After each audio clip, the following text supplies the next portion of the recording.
আসসালামু আলাইকুম, আশা করছি সকলে ভালো আছেন। বিএনপির আন্তর্জাতিক সম্পর্ক বিষয়ক উপদেষ্টা কমিটির পুনর্গঠন করা হয়েছে। দলের ভারপ্রাপ্ত চেয়ারম্যান তারেকুর রহমানের নেতৃত্বে ২৯ সদস্য এবং একটি কমিটি ঘোষণা দেওয়া হয়েছে, যার নাম দেওয়া হয়েছে বিএনপির চেয়ারপারসনের ফরেন অ্যাফেয়ার্স অ্যাডভাইজারি কমিটি। একই সঙ্গে বিএনপির চেয়ারপারসনের আন্তর্জাতিক সম্পর্ক বিষয়ক বিশেষ উপদেষ্টা কমিটি নামেও আরেকটি কমিটি গঠন করা হয়েছে। শনিবার দুপুরে বিএনপির জ্যেষ্ঠ যুগ্ম মহাসচিব রুহুল কবির রিজভী নামে সই করে এক বিজ্ঞপ্তিতে এ তথ্য জানানো হয়।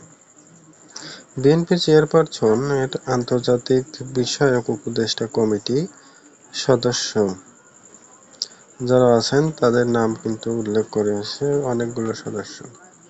বিএনপির চেয়ারপারসন আন্তর্জাতিক বিষয়ক সহায়ক কমিটিও সেখানে রয়েছে, যাদের নামও এখানে প্রকাশ করা হয়েছে।